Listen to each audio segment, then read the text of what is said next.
Assalamu alaikum and welcome to the New York launch of the State of the Global Islamic Economy report. I hope everyone's starting to get online and be able to join us. My name is Paul Cochran. I'm a senior associate at Dina Standard. I'm one of the editors of the report. It's a great pleasure to virtually be with you in New York. First off, we'd like to thank AMCC and IFANCA as hosts of the launch, and IFANCA is a strategic partner on halal food. A few pointers before we start. Firstly, if there are any terms or points that are not clear or you can't understand or don't know what they mean, you can use the Q&A box on Zoom to ask questions or send any comments, and we'll endeavor to get back to you, or if not during the session today, we'll send you the replies by email. Please also ask any questions to panelists, and we have a short Q&A at the end of the session. I'd first like to show the agenda for today, if we can. So we're going to have a launch of the teaser video in a moment, and then some welcome remarks, and then further remarks from Dubai. And then we're going to have the launch of the actual report with key insights. Thank you. Firstly, we're also going to have polls for the audience to answer during the session today. So I'd like to have the first question right now for the poll.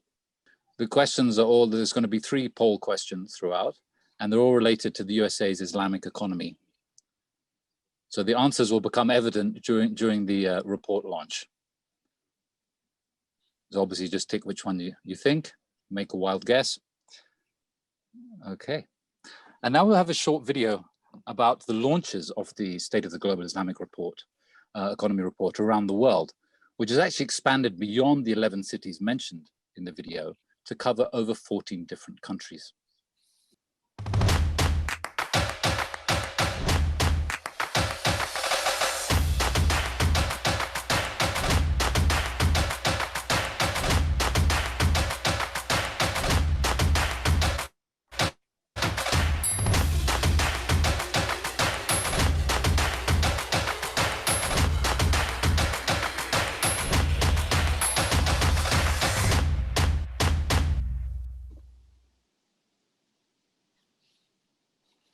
Great.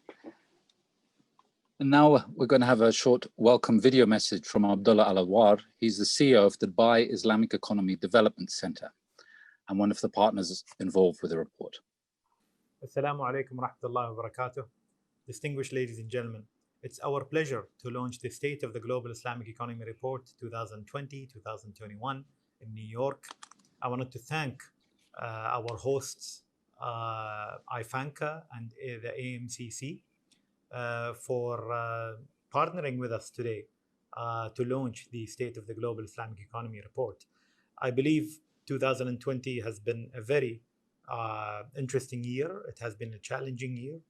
However, as you will all see in the new report, one can argue that the Islamic economy sectors are well positioned to help the recovery post the COVID-19 pandemic.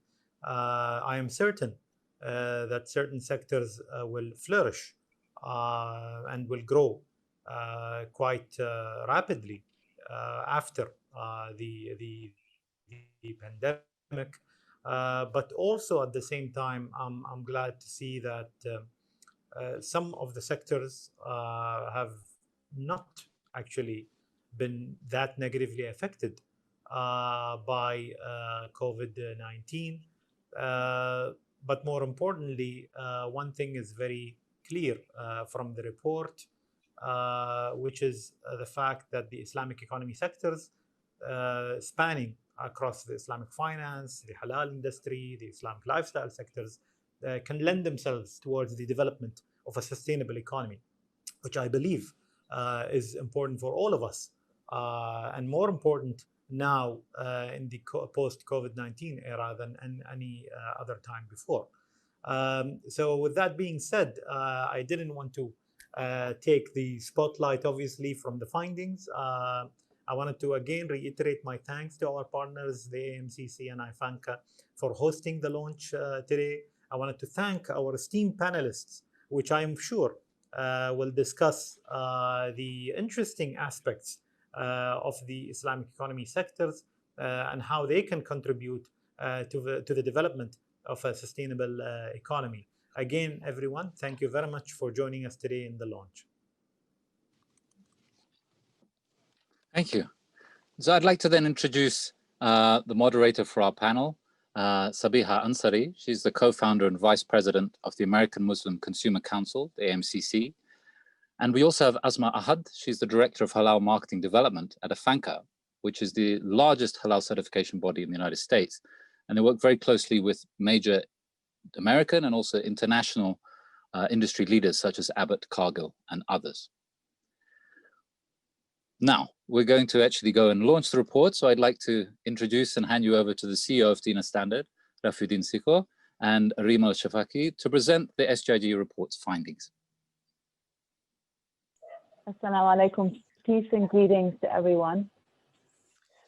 Assalamu alaikum. Peace and greetings to everyone as well.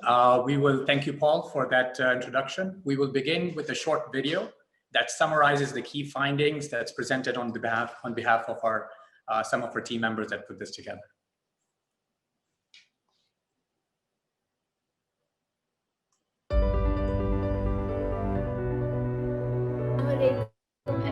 Peace be upon all of you. The 8th edition of the State of the Global Islamic Economy report estimates $2.02 trillion of Muslim consumer spending across halal food, pharma, cosmetics, travel, apparel, and media in 2019.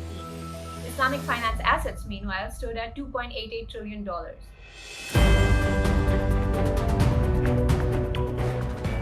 In the wake of the COVID-19 pandemic, the report forecasts an 8% drop in global Muslim spending in 2020, with the travel sector being hit the worst and halal food faring the best. Spending is forecasted to rebound and reach $2.3 trillion in 2024.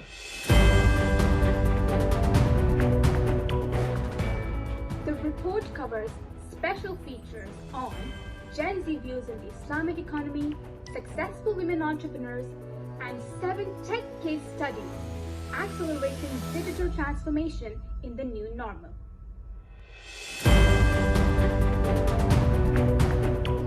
The report's country benchmarking tool, the SGIE indicator, ranks the most developed Islamic economy ecosystems. Malaysia, Saudi Arabia, the UAE, and Indonesia lead the rankings among the 81 countries covered this year. Investments in the Islamic economy totaled $11.8 billion in 2019-20, a decline of 13% over the previous period. At 54%, over half of total investments were in halal products, while Islamic finance drew another 42%.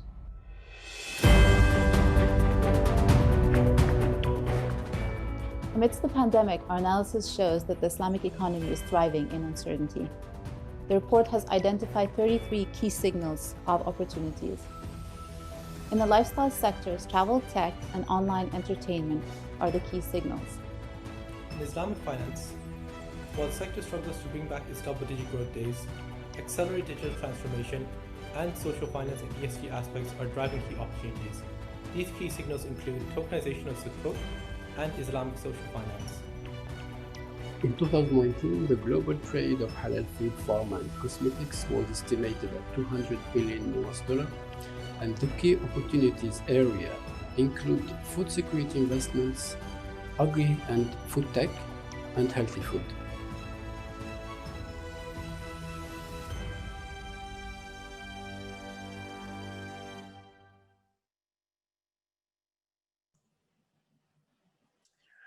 Great. So to begin with, on behalf of the 16 plus team members that worked on this report, I'd like to thank Dubai Islamic Economy Development Center for their support. I'd like to thank Salam Gateway that has partnered, that is a partner in delivering the report. Also the design team led by Gold Studio, as well as our US hosts for this event, IFANCA and AMCC as well. And in addition to this, we also have this year's strategic partners, as we've done last year, who have not just supported the report in terms of sponsoring or contributing. They also have provided special contributions in terms of their insights, and you see that in the report. If we can go, Reem, if we move to the next slide, please, and the next afterwards. And then as Paul mentioned, we are quite excited this year to be launching the report across now 14 different countries, showing the significance of the Islamic economy at national level to the national economies of many of the Muslim majority countries, but as well as many of the economies worldwide, such as US. We're doing the launch next week in Australia and UK, in Spain, showing the significance of the global value chain that this sector or segment has become.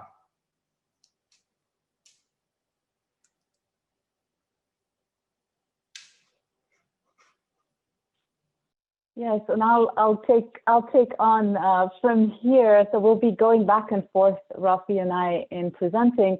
And I wanted to share with you, so the official Dubai launch of the report was displayed on the NASDAQ New York screens in Times Square.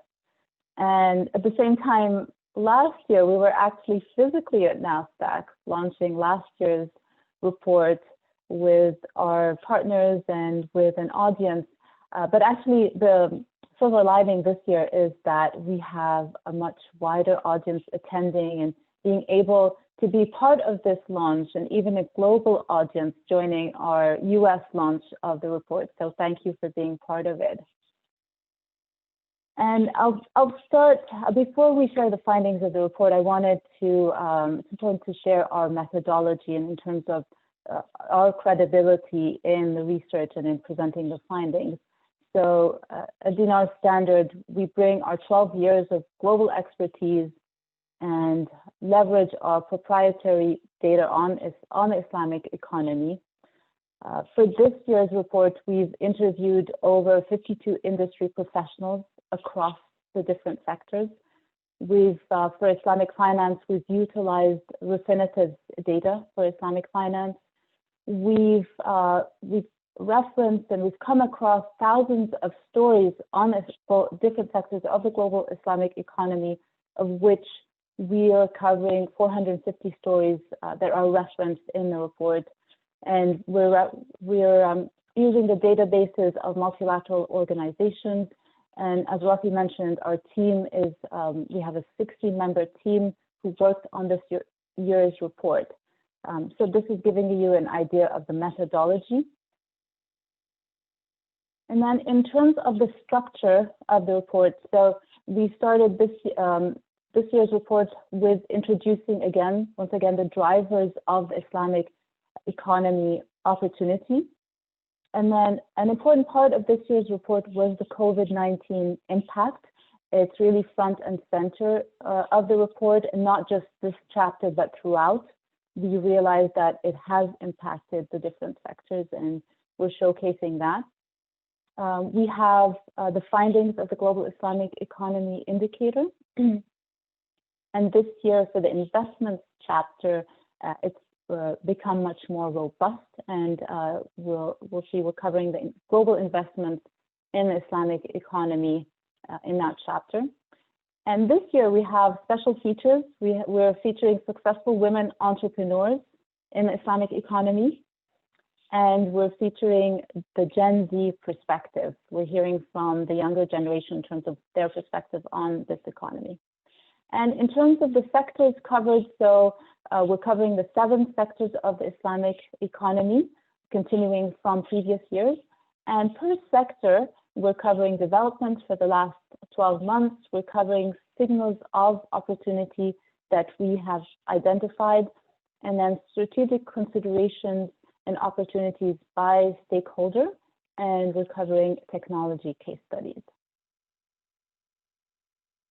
Now, our definition of the Islamic economy is sectors whose core products and services are structurally affected by Islamic ethics and law, and which drives our faith-based consumption of products and defines the needs of 1.9 billion Muslim consumers worldwide. And this definition of the report is what the 7 sectors really are based on. And so we present the consumer spend over 6 real economy sectors of halal food, media and recreation, modest fashion, cosmetics, pharma, and Muslim-friendly travel. And the largest, the biggest in terms of the real sectors is halal food, with 1.17 trillion in terms of spend in 2019. Islamic finance assets were 2.88 trillion in 2019. And as mentioned, we're highlighting COVID's impact across the different sectors. So overall, the COVID pandemic has resulted in an 8.1 drop in spend. And we're expecting that these sectors will come back in 2024. We've revised our growth rate from 3.1 to from 6.2 to 3.1. So our revised projected growth rate for 2024 is $2.4 trillion. And you'll see in this chart, you'll see the worst hit sector, as we all know, is travel. It's declined by 70%. And the least affected is food, which was only impacted by 0.2%. And this is we cover it in depth in the report in terms of the effect for each of the sectors. All right, thanks, Reem. Just to kind of keep tag teaming together, we, as highlighted, we're quite excited, given the fact that the demographic of the Islamic economies is relative to the global population is quite young. We are increasingly seeing the importance and relevance of Generation Z, in fact, not just millennials now, and in the driving force of the behavioral changes, consumption habits, from finance, food, fashion, you name it, media. And so we're quite excited to share with you from across the globe perspective from Gen Z, who talk about what they think of halal food or fashion and their habits on investments. And so we have that covered in the report. Next, as Reem mentioned, we're also highlighting the growing prominence and exciting developments amongst the women entrepreneurs. And we're excited to have Melanie with us, in fact, on the panel with us today later on. But this is really an exciting thing that the Islamic economy is seeing in developing women entrepreneurship across the world. And we have some great case studies to share with you from across the different sectors we cover in the report. And then finally, given the significant impact of and acceleration of digital transformation in this post-COVID or COVID impacted new normal, we have covered tech case studies that are reflecting the fast digital transformation that's happening across the sector. So we have some great case studies, tech case studies for you to review. With this, I will, I think, pass back to, so let's continuing on.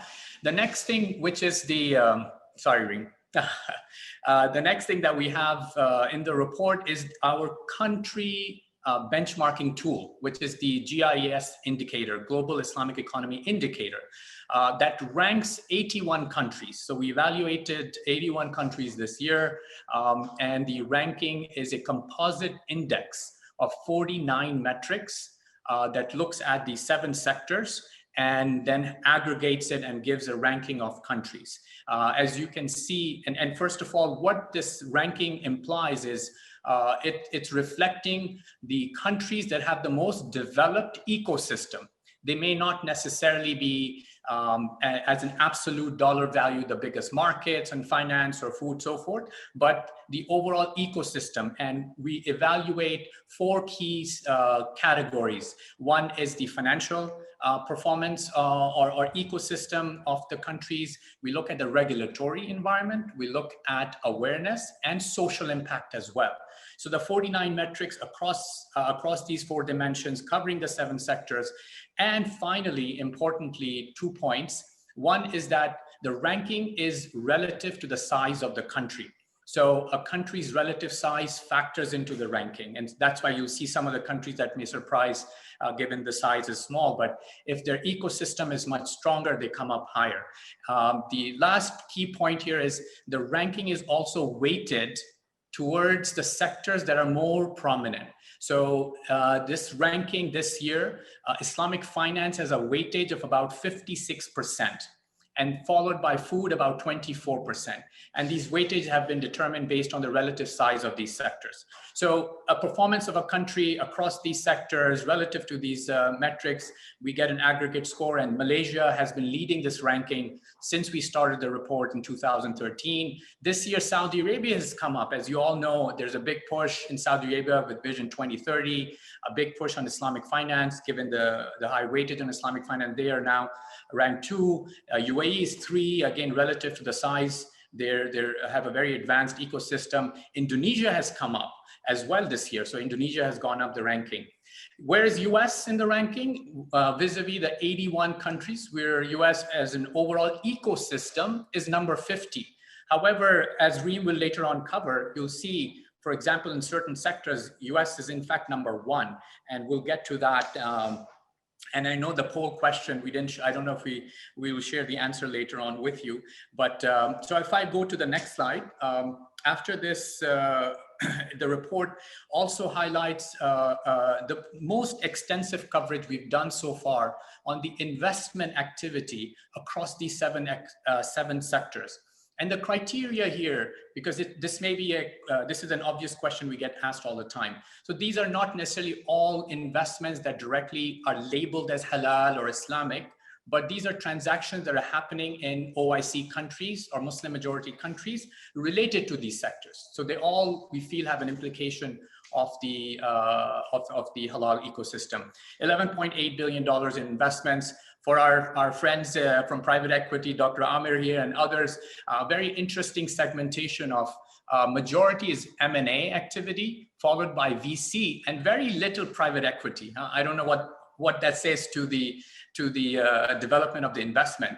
In terms of countries, Indonesia, Malaysia, UAE have had the highest number of transactions. And you will see in the report, and later on, when we talk about the US context, we will refer to some of the transactions from US as well. But if you look at the sector breakdown, majority is food. The highest number of transactions were from the food sector, about 52%, and then followed by finance at 42%. So this is also an important segmentation. So the other sectors like lifestyle and so forth are a smaller piece, but it does show this is a significant volume that is happening in these sectors. Next, to conclude, at least my side, and then Reem will get into implications of this report or Islamic economy to the US's economy. One of the key things we always strive to do with these reports is not just report to you the annual summary of developments, but really present to you where we see our opportunities going forward. Obviously, very hard thing to do in this new normal that we are in the pandemic era, but the 33 signals in the report highlight really some significant areas of opportunities. Food security is a big driver. Supply chain disruptions is a big driver to food exports or halal food exports around the world. And you will see a significant impact to US's trade because of these COVID-19 hit disruption in food, which is enabling investment activity across OIC countries. We're seeing sovereign wealth funds invest heavily now on domestic or regional productions. On finance, tremendous activity on social finance side, tokenization of sukuks, which are Islamic bonds, and on digital media, as you all know, that this pandemic has caused a significant growth in digital media. And so we're seeing that also on the Islam themed media side, online gaming, so forth. So with this, I'll pass it back to Reem, who will cover the US's role. Yes, thank you, Rafi. So a few exciting developments in terms of the US, and there's a strong US opportunity. So this is in terms of domestic spend. Muslims have spent 56 billion on the lifestyle sector. So this covers the six actually: food, pharma, cosmetics, travel, clothing, media, and rec sectors. And Muslims in the US are the third largest consumers of pharma products at 7.3 billion, and the second largest of consumers of media and recreation products at 22 billion. And as Islamic finance assets in the US are estimated at 3 billion. And this doesn't cover Islamic social finance, such as zakat, waqf, etc. This is additional. And the estimated number of Muslim visitors, tourists to the US is 4.3 million visitors.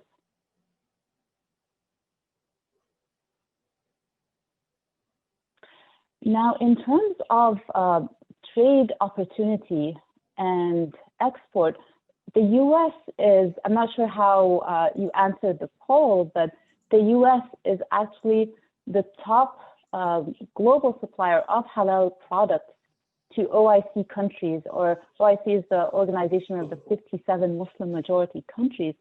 So the US, yes, and I see on the screen the results of the poll. So most of you, 33%, chose Malaysia as number one, but it is actually, and the second answer was the US. So a large number of you got that right. The US is in fact the largest exporter, but at 7.1% of the 255 billion trade potential, there's so much room to grow for the US.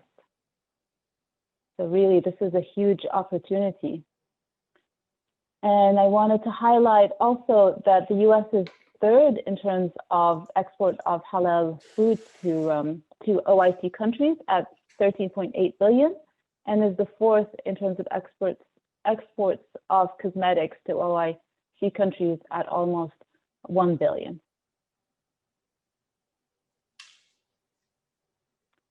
And a few highlights from different developments from players in the US, and these are a few that we've covered in the report. So Islamic finance launched Good, and Wahed in terms of halal food, where we've covered developments for IFANCA, the Halal Guide, Saffron Road, Islamic themed media, Muslim.co, modest fashion, hot hijab, pharmaceuticals, Noor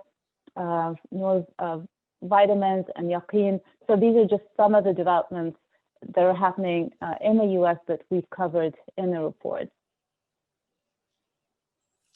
All right, so I know thank you, Reem. We want to give enough time to the panelists, so I'm going to quickly fly through this so we have our exciting panel discussion. Not touching much on it, but the report, the top 10 M&A and 10 VC transactions, you can see there were 3 US transactions among the top 3 that we tracked, showing the significant role of investor activity and target activity from US. And this is from just the top 10. Within our tracking of the 11.8 billion, there's a lot more of transactions from US or to US also covered. Next, I will just conclude by sharing with you that we have, and I will not switch and show it to you, but if you go and I'll show the page where you can download the report on Salam Gateway. We also have an interactive dashboard. You can click and see the different data points. You can and switch to the different sectors, pharmaceutical, cosmetics, or food. And we're excited to share this this interactive tool to you. It's publicly available, including the report. So Reem, if we just flash through, and these are just some of the summary insights to the different sectors, but just to show the last slide on where you can write. So if you go to salamgateway.com, there's actually a link right on top, and you can download the report and have access to the dashboard.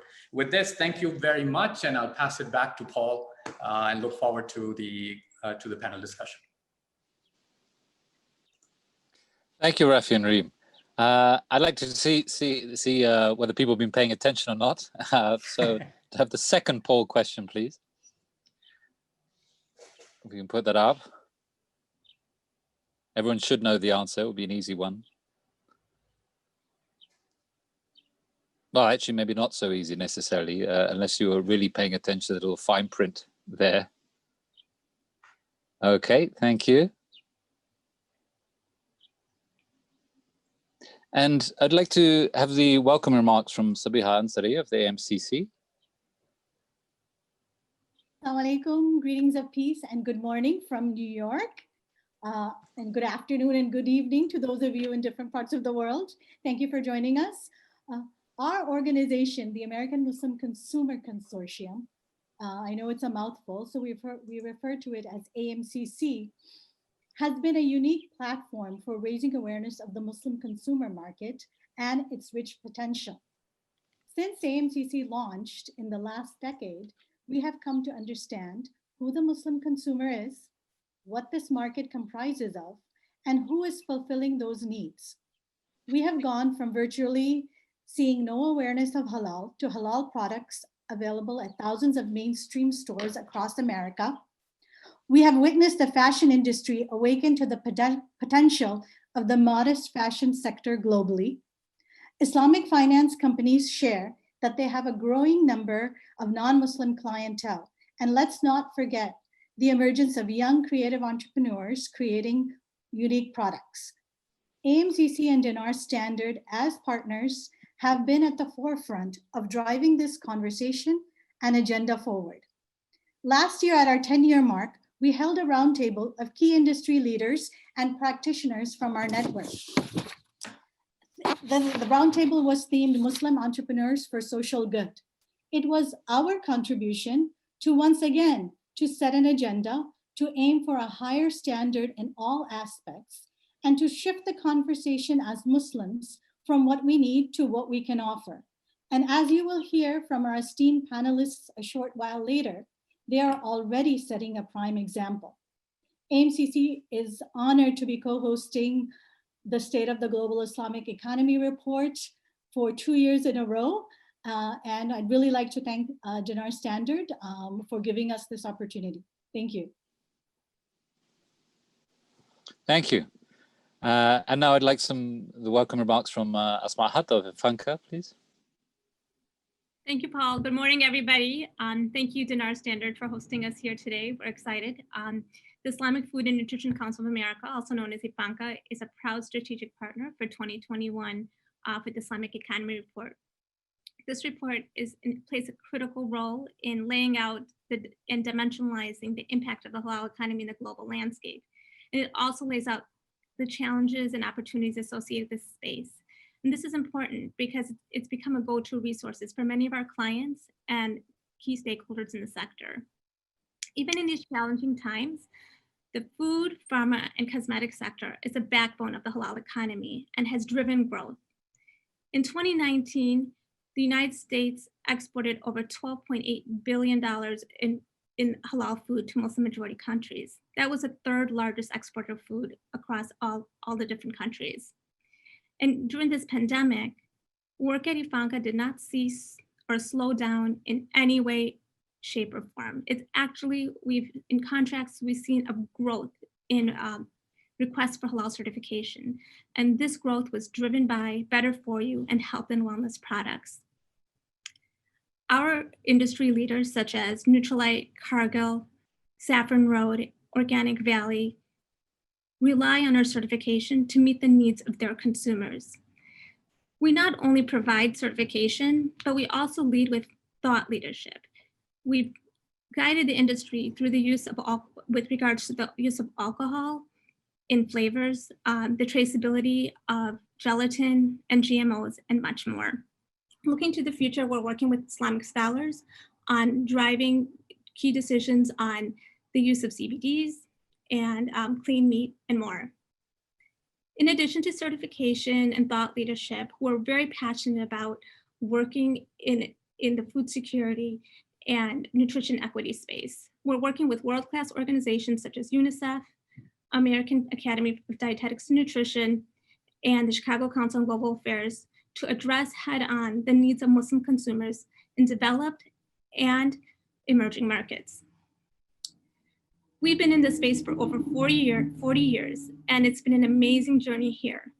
But we know there's so much more work to do. Like Reem and Rafidin pointed out earlier, the growth potential and space to grow in the halal sectors is enormous. We need partners and communities to come together to accomplish all of this work. And at IFANCA, we hope you will join us to make all of this happen. Thank you. Thank you, Asma. Could we now have the answers to the second poll question? See what people thought, if they guessed right or wrong. There we go. And so the answer is, people got that one right. Yep. And the answer to that one, yeah, the first one was 56 billion. And now could we have the third and last poll question?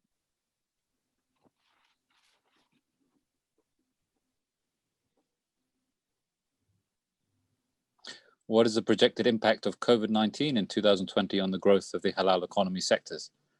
Reem pointed that one out earlier. Should be a very easy one, that one. It's not minus 50. Sorry. Great, thank you. And now we're going to start with the panel. So we have a great lineup today, a lot of very, very experienced and big figures in the sector. So I'm very keen to hear what everyone has to say. So I'm going to hand you over to Sabiha, who's going to be moderating that today. Thank you, Paul. We have a very esteemed panel today with great experts. And I just want to mention that if you have any questions, please go ahead and during the panel, please go ahead and put it in the chat box, and we'll try to reserve some time at the end of the panel to answer that. So, without further ado, I want to just jump in. Our first panelist for today is Adnan Durrani. He is the CEO and founder of the American Halal Company and Saffron Road. Saffron Road was the first halal product to be sold nationally in all Whole Food stores and can be found at over 20,000 other retail food stores in the US. And correct me if that number has gone up, Adnan. And Saffron Road has won countless awards, and recently I wanted to congratulate you, Adnan, on being recognized by the OIC awards for 2 awards, which are the Best Halal Packed Food Product and Most Creative Marketing Campaign. And I can vouch for that because I'm using your pen right now. So the first question to you is, the SGIE 2020 report shows that despite spending drop across all sectors, the halal food sector was the least affected, with only 0.2% drop. And that, in fact, ready to eat, ready to cook, and frozen food categories saw an increase in sales. However, supply chain disruptions were one of the main issues affecting the food sector. How has the COVID-19 crisis affected Saffron Road, both positively and negatively? Assalamu alaikum. Thank you so much, Sabia. Assalamu alaikum to everyone. And AMCC's been an amazing partner. You were there from the day we founded the company, as well as Asma and IFANCA. And Mubarak, I want to congratulate Dinar Standard, Rafi, the whole team at Dinar Standard for what you've accomplished. This is a seminal report and really should be codified in history because it's forward-looking for what's about to come. This is a bit counterintuitive and unusual for me to say this subject, but we've had a record year at Saffron Road, and it really speaks to my whole mission 11 years ago when I founded American Halal, 10 years ago when we founded Saffron Road, which was about ethical consumerism, and that lifting the halal standards to a tayyib, ihsan, was really our mission. And we're not quite mission accomplished, but we're getting close. Because we saw throughout the frozen industry and frozen meals, as well as shelf stable, which we launched last year, over 90% growth overall in the industry during COVID, and post-COVID, it's continued at a 45% growth rate. As a matter of fact, you pointed out in your report, Rafi and Reem, that Nielsen put out a study saying that 66% of consumers will pay more for a ethically consumer brand, and 77% millennials, which is the majority of Saffron Rose consumers, will pay up. Accenture put out a report that said 77% of consumers were purchasing during COVID healthier brands, paying up for healthier brands. That's versus 30% in December 2019. That's a 250% increase in consumer affinity for healthier brands. Why? Because unlike the other three recessions, this fourth recession is a health pandemic. So people are really concentrating on a healthy body first mentality. So they may have bought lasagnas and pizzas during April and May, but then they're not retrialing those brands. Our competition are not halal companies. Our competition is ConAgra, Nestle, Kraft Heinz, and we are beating the halal out of them. We're up literally, according to IRI, which is the #1 IRI Nielsen, the #1 data research outfit for consumer brands in US. We're literally, they pointed out just two brands in their study recently, their seminal study. It was Amy's, which is 10 times our size, and Saffron Road are growing at 2x the industry. And actually, in our top retailers like Walmart and Kroger, we're growing at over 47%, 10 times Kroger's CAGR, category index, for the natural organic entree category. And the reason is we're even seeing lower income consumers. This is the first time in the last 4 recessions this has happened, that they're actually paying up for premium brands. They're actually taking that disposable income that they're not spending on travel, hotels, leisure items, and they're investing it in food because they're investing it in their health. So my message to everyone out there is, halal industry has a really big role to play because you can really elevate the standards of what halal is about in the food sector. We got very lucky with supply chain. In December, January, we were following very closely what was going on in Wuhan, and we tripled our inventories. So when COVID hit, where supply chain issues were choking the big companies like Nestle, ConAgra, Kraft Heinz, Campbell's, we actually were 99% in stock at Walmart and Kroger and Whole Foods during COVID. And then after COVID, the surge continued for us because we picked up, according to Nielsen, during COVID, 46% of consumers have switched brands and 66% tried newer, smaller, what we call challenger modern brands like Saffron Road. We then harvested digitally those consumers and drew them into the brand in a significant way and away from ConAgra, Nestle, and Kraft Heinz. So that's been just a blessing, alhamdulillah, that we've been benefiting from during this time. Okay, great. Thank you for sharing that. So I know I said about you're in 20,000 retail food stores. Is that the latest stat? That's correct.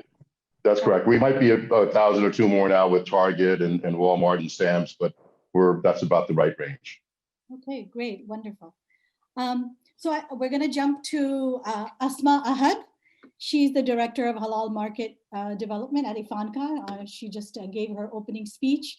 So I think we're following the standard of the most popular sectors in the global Islamic economy, which is food, fashion, and finance. So we're trying to end the session with food, and then we'll move on to fashion, and then we'll end with finance. So Asma, go ahead and please add to what you were saying in your opening statement. In the one of the signals of opportunity that were identified in this year's report, especially with the health and wellness concerns related to the pandemic, is there an opportunity for halal to expand its positioning beyond traditional markets such as meat and poultry? So there is a tremendous opportunity, and as I said earlier, requests for halal certification increased tremendously during the pandemic, and they were primarily driven by the better for you and health and wellness sectors. Like Adnan said, his products fall into the better for you. They have that whole halo of it being better for you, and so those type of products were some of the key drivers in the food sector. And then health and wellness, pharmaceuticals, nutrition supplements, so on and so forth, were key drivers in growth, and they continue to grow. And they not only continue to grow among the Muslim consumers, but they continue to grow in a broader sphere. And I like to call them halal consumers, because all people who consume halal are not Muslims, but they see halal as a valuable asset. And that's true with Saffron Road and several of our other clients who look to halal certification. So are any of your clients offering their halal certified products to other markets? Other markets, in terms of they're sold in the mainstream. Like Saffron Road is sold in mainstream. Abbott products are sold in mainstream stores. Are you saying other markets in terms of other countries as well? Other countries? I believe so. Halal products, because they're ubiquitous now, like when you look at ingredients, for example, when you look at ingredient manufacturers, their products, if they're halal certified or not, doesn't matter. They go into every product being delivered globally. So whether or not you realize it, the halal certified products are almost in every finished packaged good. Great, thank you for that insight. In your article, which you contributed to the SGIE report, you mentioned that halal certification is more than a logo and a regulatory requirement that enables food security and nutrition equity to 1/4 of the world's population. Can you elaborate on that? Yeah, as I said earlier, like we are, we're working with a lot of different organizations globally. And if we take a step back, IFANCA was started, certification was a byproduct of the passion of the people who started the organization to really meet the needs of halal consumers and make sure that there were products available and people made educated decisions about what they were eating. And we still stand by that original objective of ours. And so what we're doing now is we're partnering with several organizations, world-class organizations, like I mentioned earlier, to make sure we address food security and nutrition equity on a global basis so that the needs of Muslim consumers globally is addressed. And it doesn't matter if you're in a local market, in an emerging market, or a developed market, right? There's instances like in North America where Muslims experience food insecurity. For example, kids on college campuses, they don't have halal food available to them. We've actually talked to students who say, you know what, we were deprived of basic macronutrients such as protein, and we were not functioning properly because we were food insecure. We did not have the availability of protein for us to perform to our optimum. And then on a global level, of course, there's a lot of emerging markets that fall into Muslim majority countries, and there's a real opportunity to address macronutrients and micronutrients, and we're looking at that as well. All right, great, thank you. Thank you for sharing that. Next, we're gonna move on to Melanie Elter, CEO of Hot Hijab. After leaving her career as a civil rights attorney, Melanie launched Hot Hijab in 2010, a New York-based direct-to-consumer fashion and lifestyle brand for Muslim women. So my first question to you, Melanie, is sustainable and ethical fashion have become buzzwords, and several modest fashion brands are working to incorporate sustainability in their product and business offerings. We realize that sustainability is an important issue for you, as it should be for all Muslims. But how do you educate consumers on buying sustainably? Great question. Thank you for having me. And first of all, I just want to apologize. Of course, today of all days, something is happening in the apartment above me. So I'm so sorry if you can hear it, but there's something happening. No, we're good. Okay, good. Yeah, I put in my headphones hoping that it wouldn't be an issue. So yeah, absolutely. Sustainability has always been at the forefront of our brand. And to answer your question, it really just is about education. And that's for the Muslim community and the mainstream society abroad, really educating the customer on the journey from start to finish of what it takes to create a garment. And because we as consumers, Muslim or not, have been so spoiled and completely ruined by fast fashion and the effects of that, buying something for so cheap and not understanding the labor and the ethical impact that that has not only on human beings, but on the environment, it's something that requires tremendous education. And as you said, we as Muslims should be at the forefront of this education, which is what we're trying to do as a brand at Hot Hijab. Really spread the message that we are the custodians of this earth. We are going to have to answer back to a divine power that will ask us how we treated this earth that we used every single day.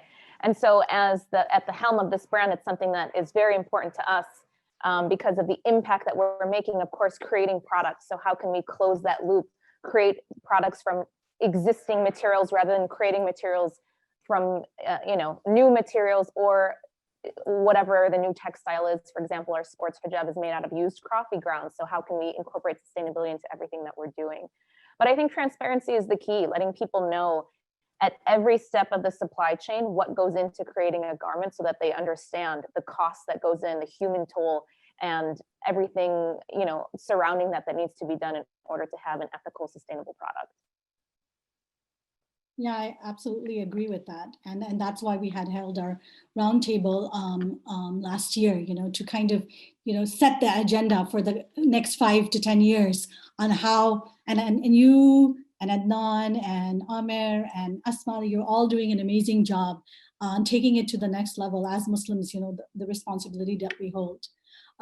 So Hot Hijab launched a line of athletic hijabs during the pandemic. How has the pandemic affected your business? And did you need to make adjustments because of the changed consumer behavior?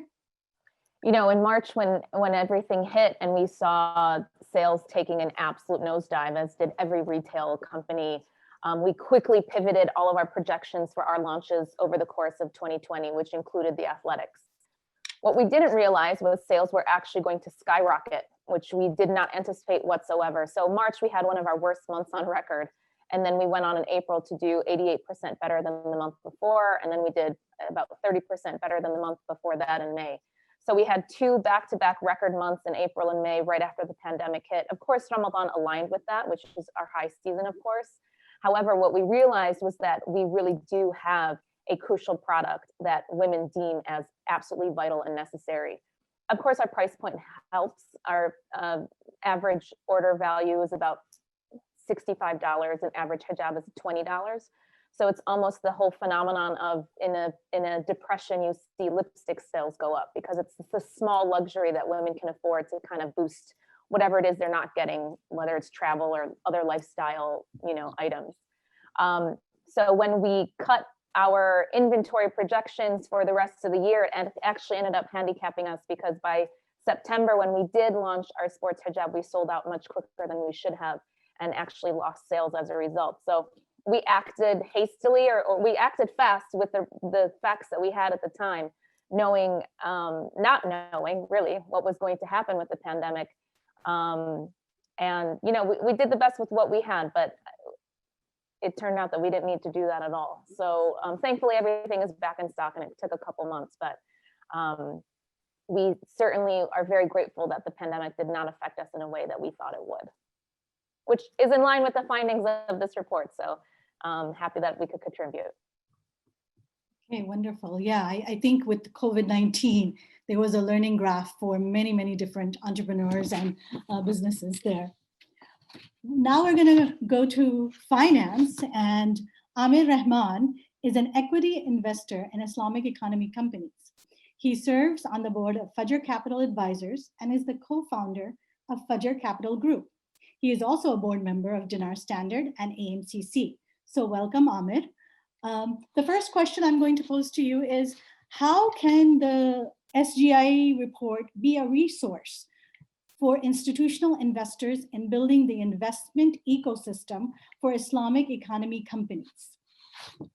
Well, thank you so much, Sabia, and congratulations to you and to all on the launch of this stupendous report. It is a fantastic tool, and I join Adnan in commending you for this 8th report. And you know, looking at the images of the report launch being broadcast from NASDAQ, you know, as an investor, that is such an important signal that the investment ecosystem is recognizing the importance of this space, and that this is a place where opportunity is known to be present. And this report plays a very important role. And what I would say, Sabia, about what makes this report so valuable is that there, you know, in the investment process as investors, you know, we start looking at the macro, at the market size, the market opportunity, the segmentation, et cetera. But then really as an investment analysis progresses, you need to look at individual companies and diligence them. And you need to also understand transactions that are similar to it. And that's the great addition in this year's report, is all the data that was referred to earlier about, you know, the $12 billion of transactions broken down by sector. And the stages. So as an investor looking at an opportunity, one can say, okay, well, what other deals have been done like this? Where have the exits been? And how can we have confidence that we will not only help our companies grow, but also find the next stage owners for those companies? So this has been a tremendous service, and I think this ecosystem will very keenly read and benefit from the report. Okay, great, thank you. So what do you see as the future of institutional investment in the Islamic economy space? Well, I see the future as being very bright, and just hearing our panelists, hearing Melanie, hearing Adnan, hearing Asma talk about their experiences, what I've heard, what I've captured from this discussion is an immense resilience in these Islamic economy companies growing despite and through the pandemic. And that's also one thing I'd highlight. Growth is important to see it, and obviously we expect and hope to see that coming back. When there are dips in growth, when there are pauses in growth, and from an investment perspective, that often spells opportunity. And so, if one is able to invest in a high growth space when it is actually in a downturn or when it's a little bit paused, that actually for investors can be a real opportunity. So what do I see as the future? I think for entrepreneurs, this is very good news, that you're able to point to companies like Melanie's or Adnan's or others that are featured in the report and say, these have been successful companies that I'd like to build, and give assurance to potential investors that there is an investment case. And I believe, and we're already seeing this, that interest amongst investment firms that are not specialized in the Islamic economy, but rather broader investment firms. And for example, Melanie, one of her investors is Global Capital, which is a broad VC firm, but it has recognized this space. And I think we'll see more of that. I think we'll see more transactions that are in collaboration and consortium between specialized and generalist firms, and that the sector will certainly thrive. Okay, great. Thank you, Amir. I have another question for Adnan. Some of the signals of opportunity for the halal food sector were identified in the report include alternative proteins, expansion of meal kits and ready meals, innovations in online grocery shopping. What's your perspective on all of these opportunities? Thanks a lot for the question, Sylvia. I think, I think people have to be very careful of what I call the shiny object. I mean, just saw DoorDash go public, and it was up 76% with a $70 million valuation. I mean, people can get very drowned in the glitter, and I think you, as an entrepreneur or somebody looking to launch a halal company, especially in the food space, you have to kind of shut out the noise and really get grounded and see what you're best at and what you can do. In terms of the alternative meat category, I'm somewhat of an outspoken contrarian on that whole category, just because I think that the next wave of innovation in that category will be healthy, clean label, plant-based protein. I mean, what you're seeing with Beyond Meat and with a lot of these companies is they use highly processed, they use chemicals you can't even pronounce. Some of them may be used in space vehicles, or in DZT and other things. So I really support and promote healthy, whole plant-based protein. The person that invented the phrase plant-based protein regrets it now. He says he should have called it whole plant protein. And that's what we do at Zafran. We have a very strong following among vegetarians and vegans because we do really clean label plant-based proteins. I would say in terms of meal deliveries and so on, there's a lot of bubble in that industry, so just be a bit careful. In terms of delivery, we've done quite a bit. Our business has increased online pretty significantly. But one statistic I'll point out to you, at least in the US, that I think is really critical so you can separate the noise, is Amazon in grocery grew 60% during the last 6 months, 60%. And yet, Amazon's only 14 to 15% of online grocery. Walmart and Instacart are 60% or more. They're 300% more than Amazon in grocery. And why? Because Walmart goes within 10 miles of every household, and Instacart delivers within 30 miles of every household. So especially for frozen entrees, right? The distribution system you get with Walmart stores, letting them do what's called BOPUS, buy online, pick up in store, or what's called click and collect. Let them have the infrastructure. Let them pay for that infrastructure, deploy that infrastructure to your benefit as an entrepreneur. That's where we see tremendous opportunity, especially with halal. Using those 20,000 stores we have to deliver products or have consumers come pick them up in stores is much more scalable than trying to launch your own DTC operation.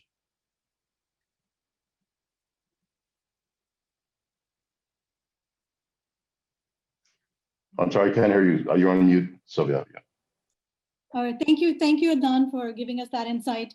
I want to take some questions from the audience here. This one is from Hakeem Dyer for Melanie. Melanie, do you see family-friendly media as a way to tell stories that, as you mentioned, educates consumers? I'm thinking about the ethics and sustainability behind products as shared values. Sure. It depends on who the audience is, however. I think that when it comes to media, the landscape is changing so much, and I am no expert by any means on media. But like I said, the landscape has changed so tremendously, and I think the traditional channels that we've seen in terms of Muslim-friendly programming have unfortunately kind of fallen flat within our community because the alternative is so popular, especially amongst our youth. That they are looking to those other alternatives where they will maybe find some Muslim creators who are, whether they're on YouTube or now TikTok and Instagram and all these other social platforms where they are seeking out other like-minded individuals like them to get their entertainment from. So I think if we really want to integrate Muslim values in media, we have to think critically about the platform that will have the best reach and how we can actually reach the homes and the hearts of Muslim communities, young and old. I hope that was helpful. Okay, thank you. Thank you. There's another question from Roger. How can individuals get involved in the Islamic economy investment? So I think this would be for Amir, if you'd like to answer that. Sure. Well, Roger, I think your question might be on two different levels. One might be as an individual investor, if you'd like to access Islamic investment products, and the report is full of examples of that. And as you heard, there are several providers of Islamic financial products and services here in the U.S. So I think that those can be readily found. If your question is how can I invest as an investor into these Islamic sector Islamic economy companies, I think that's a wonderful question, and that is something that will take time to develop. So today, the way you would do it, of course, is being a limited partner or an shareholder in a larger institutional investor. And most of those have not yet made themselves available to everyday household retail investors. So will a day come when there'll be an investment company that perhaps focuses in this area or holds assets in it, and is also either publicly listed or available for broader investment? I certainly hope to see that. There are forms like BDC, business development corporations, that could be used for it. And I think that's the next step. So to give people access to ways to invest in these Islamic economy companies is a problem that needs to be solved. And I think some of our financial entrepreneurs could really benefit by not only making those investments, but also making them available to the broader public. Okay, great, thank you. I have another one for you, Amir. This is from Sameem Abidi. His question is, do you anticipate many Sharia compliant private equity funds launching to take advantage of the distressed assets that will be available due to COVID? Well, so one thing that's happening in private equity is that you're absolutely right, Sameem, that there's a desire to pick up assets at lower valuations, as you're seeing in the public markets, and Sameem knows this very well, that in public markets, the valuations are very high. So we're at a point now where sellers' expectations are higher than buyers' willingness to pay. That's what we're seeing in the private equity market. But I do think we will see private equity firms looking at this Islamic economy space based on tools like this, the data, transactions like the companies that we've highlighted, and seeing that there's a space there. So I think conventional firms will look at the Islamic economy for opportunities. That'll be the first step. Second, will there be specialized firms in there? I think there's a strong case for it. And the reason for that, simply put, is that there are so many synergies between these companies. So if you look at Adnan's consumer customers and Melanie's customers and Asma's readers, the overlap is phenomenal. And that's probably more than you'll see in the portfolio of a Berkshire Hathaway or another conglomerate. So I think there's a time for that. I think first we'll see the conventional players recognizing this space, and then we'll see specialists follow suit. Okay, great. Thank you. Thank you, Amir. I have one other question I think we'll take. This is for Adnan. It's from Hakeem Dyer. What role do you see halal media can play in, as you phrased it, the digital harvesting of consumers? Our company is especially focused on reaching parents and producing children's media. So this is about your comment about digital harvesting of consumers that you made earlier. Sure. Thanks. Assalamu alaikum, Hakeem. Long time since I've seen you. It really is, it dovetails into the response that Melanie gave, which is that it really depends on how you're approaching your consumer and your demographic. And as you know, 85% of our consumers are not even Muslim or halal consumers. They're mainstream consumers, mostly natural organic consumers, very attracted to our halal values. So it really depends on what that messaging is and what channel you're reaching them on. Like we're now going to be we've done a lot of different brand videos. Now we're working on some that we're going to potentially launch next year that are halal centric. So if we're approaching a certain community, for example, we know how to approach the gluten-free community. We know how to approach the vegan community. Certainly we've approached the halal community in the past, but the halal community is such a disparate community. And there's so many different value orientations that you have to approach that I think you have to be very conscious of how you do it. You know, you have to be very mindful and do it in a way that's ubiquitous, that appeals to a broad network, but still stays core to our values around halal and tayyib. So that's something we're still exploring. And then we'd also need to understand, you know, what's the nature of the demographic we're approaching. If it's just going into children's homes or into a child's demographic or Gen Z, you know, what's the impact of that? Who is the real decision maker? There's a lot of new studies on Gen X and Gen Z talking about how they're really driving the decisions even among baby boomers in their households. So we need to understand what that media narrative would be and exactly what that production would look like. But it's something that we are exploring right now. But you have to be a little bit careful, because like I tell our team constantly, we're not imams, we're not religious leaders, we're business marketers, you know, and you need to be very careful when you put yourself out there, especially in this climate, to make sure that, you know, you're espousing your values. We're very vocal about our halal values, but at the same time, we like to stress that we're an inclusive brand, not an exclusive brand. We don't want to push anybody away. We want to welcome everybody and say, these are our values, which are, by the way, halal. And if you enjoy these values, then come on a journey to better with us. And I think that's going to be kind of the narrative that we stick with. Yeah, and I think you've done a great job with that. You know, you've set a prime example for everyone. Thank you. So I want to end here. I have one more question, and I want to throw it out to all the panelists. Whoever wants to jump in and answer this is perfectly fine. This is from Rehan Mirza from Sanad Trust Foundation. Is there consideration in the for-profit sector to play a symbiotic role with those in the nonprofit education community services sector?